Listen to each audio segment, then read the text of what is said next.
Okay, we'll be looking at the Craftsman impact wrench. So you can see here, I'll just quickly show you this box, its features real quick so that you get an idea what to expect. So this is the actual product behind it. So it's quite a huge piece of impact wrench. So I'll quickly share the features. So you will have a 4 ampere 20-volt battery, detachable battery. Right here you have the 3 power settings.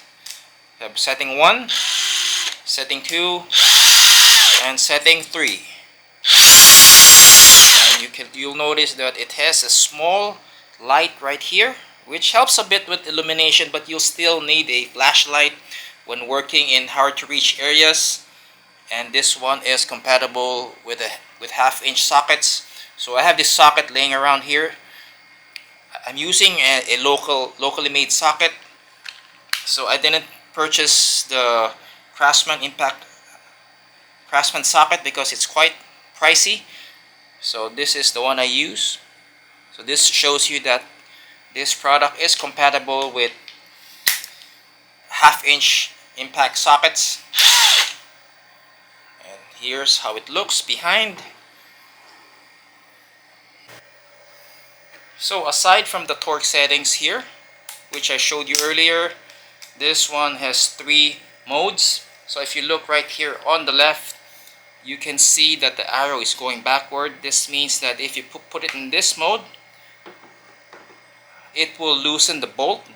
This loosens the bolt in this mode. If you go to the other side or the right side of this impact wrench, you can see that the arrow is moving forward. So this means if you push this, it tightens the nut or the bolt that you want to tighten. And if you put it in the middle, it's kind of tricky. You put it in the middle, this locks the trigger so you don't accidentally squeeze it. So it's kind of a safety feature. Aside from this impact wrench, you also get this nice bag with a matching red color, and inside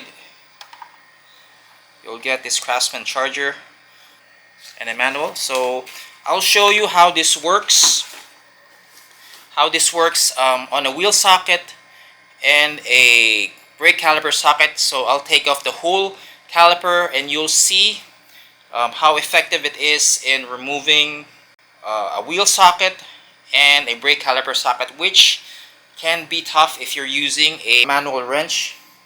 So it's one of the reasons why I purchased this, to make the job faster since I do my own brakes. So you'll notice that I use the number 2 setting for removing the wheel nuts. Actually, I also tried number 3, and there's really no difference between number 2 and number 3, which is the highest setting, when removing the wheel nuts. So you can see the amount of torque that this product has.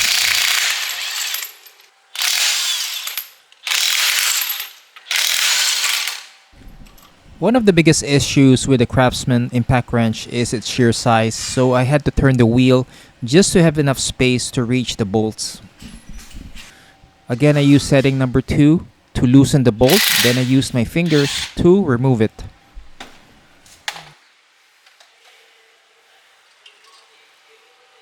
For this last demo, I'll show you how the Craftsman was able to loosen this bolt that holds the whole caliper assembly in place.